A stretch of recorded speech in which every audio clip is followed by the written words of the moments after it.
Hello friends, welcome back to my channel. I hope आप सब अच्छे होंगे। आज आप सबके साथ अपने बहुत ही शुभ पौधे हर श्रृंगार को शेयर करेंगे। इस पौधे को अलग अलग जगह पर अलग अलग नामों से लोग बुलाते हैं। इसको हर श्रृंगार भी कहते हैं, पारिजात भी कहते हैं, नाइट जैस्मीन भी कहते हैं, शेफाली का प्लांट भी कहते हैं और भी इसके बहुत सारे नाम हैं। तो आज इस पौधे को ही आप सबके साथ शेयर करेंगे, कैसे आप इस पौधे की देखभाल करें और कैसे इससे आप ज़्यादा से ज़्यादा फूल ले सकते हैं। तो सबसे पहली बात, जब भी आप इस पौधे को अपने घर पर ला कर के गमले में लगाते हैं तो कभी भी गमले का साइज बहुत छोटा हमें नहीं रखना है। ज़मीन में इसको आप लगाते हैं तो एक बिल्कुल पेड़ जैसा ये तैयार हो जाता है।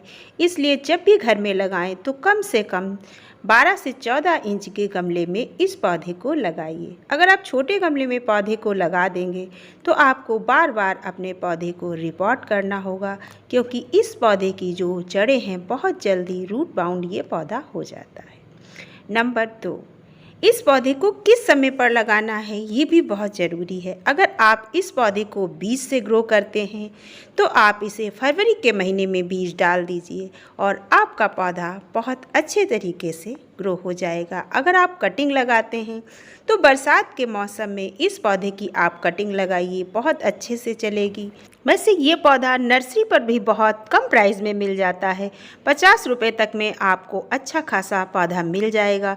लेकिन जब आप नर्सरी से इस पौधे को ला कर के लगाते हैं तो आप इसे फरवरी में भी ला कर के लगा सकते हैं और इसे बरसात में भी लगा सकते हैं, क्योंकि इस पौधे में जो फ्लावरिंग है वो सितंबर लास्ट या अक्टूबर की शुरुआत से शुरू होती है और फरवरी तक इस पौधे में फूल आता रहता है। इसमें जो फूल आता है वो वाइट कलर का होता है और इसकी जो डंडी होती है फूल की वो ऑरेंज कलर की होती है और ये फूल जो है रात में खिलता है और सुबह अपने आप ही पेड़ से झड़ कर के गिर जाता है। एक शुभ पौधा माना जाता है, धार्मिक महत्व का पौधा है। तो ऐसा कहा जाता है कि इस पौधे को उत्तर पूर्व की दिशा में लगा करके रखना चाहिए। ये पौधा धूप वाला पौधा है और इसको धूप भी अच्छी मिलनी चाहिए, तो ऐसी ही जगह पे रखें जहाँ पर आपके यहाँ अच्छी धूप आती हो। 5-6 घंटे की धूप भी इस पौधे को चाहिए। अब इस पौधे से आप कैसे ज़्यादा से ज़्यादा फूल ले सकते हैं, इसके लिए हम आप सबके साथ फर्टिलाइज़र शेयर करेंगे और होममेड फर्टिलाइज़र है जो हर एक के घर में आसानी से मिल जाता है। तो सबसे पहले इस पौधे को जब आप लगाते हैं तो लगाते समय अगर आप वो होममेड फर्टिलाइज़र मिलाकर के इस पौधे को लगाएंगे तो इस पौधे की ग्रोथ बहुत अच्छी होगी।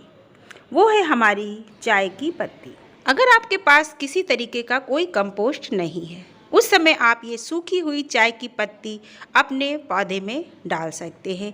सूखी हुई चाय की पत्ती का एक हिस्सा ले लीजिए, एक हिस्सा ले लीजिए बालू और एक हिस्सा मिट्टी। तीनों चीज़ों को आप मिला लीजिए और उसके बाद आप पौधे को लगाइए, तो इससे आपके पौधे की ग्रोथ बहुत अच्छी होगी।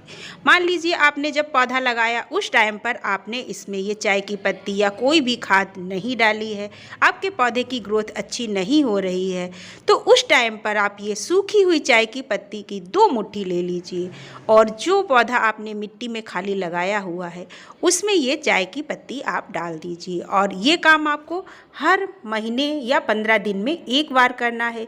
इससे भी आपके पौधे की ग्रोथ बहुत अच्छी होगी। अगर आपके पौधे की पत्तियों का कलर जो है लाइट ग्रीन है, डार्क ग्रीन नहीं है, तो आप 1 चम्मच फ्रेश चाय की पत्ती लीजिए, उसे किसी कपड़े में बांध लीजिए और बांधने के बाद उसे पानी में भिगो दीजिए।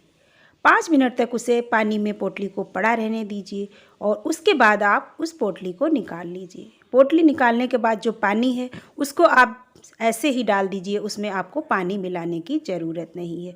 जब इस तरीके से आप अपने पौधे को खाद देंगे तो आपके पौधे की जो पत्तियों का कलर लाइट ग्रीन है डार्क ग्रीन हो जाएगा, क्योंकि इसमें नाइट्रोजन की भरपूर मात्रा होती है। और अगर आपके पौधे की ग्रोथ नहीं हो रही है तो वो भी तेज़ी से होने लगेगी। हमारा जो दूसरा फर्टिलाइज़र है वो पौधे में कलियां लाने के लिए है, ज़्यादा फूलों के लिए। तो ये है हमारे प्याज के छिलके। अगर आपके पास प्याज के छिलके नहीं हैं तो आप केले के छिलके ले सकते हैं। दोनों ही पोटेशियम का बहुत अच्छा स्रोत है और इनको आप रात भर पानी में भिगो दीजिए। रात भर पानी में भीगने दीजिए उसके बाद आप पानी से निकाल लीजिए और जितना आपके पास पानी है उतना ही इसमें सादा पानी मिला लीजिए। और अगर आपका पौधा छोटे गमले में लगा है तो आप उसको थोड़ा दीजिए, और अगर बड़े गमले में लगा है तो ज़्यादा मात्रा आप दे दीजिए। आप इसे केमिकल फर्टिलाइज़र भी दे सकते हैं। 1 चम्मच पोटास आप अपने पौधे में दे दीजिए, तो इससे भी आपके पौधे में ढेरों कलियां बन कर के आएंगी। लेकिन अगर आप इसे केमिकल फर्टिलाइज़र नहीं देना चाहते हैं तो आप केले और प्याज के छिलके का लिक्विड फर्टिलाइज़र हर 15 दिनों पर अपने पौधे को देते रहिए। आप जब खाद देंगे उसके 10-15 दिनों के बाद आपके पौधे में ढेरों कलियां बन कर के आएंगी। आप देख सकते हैं मेरे पौधे में सभी ब्रांचों पर कलियां आ गई हैं, क्योंकि हम इसको हर 15 दिन पर इसी तरीके से रेगुलर फर्टिलाइज़र देते हैं।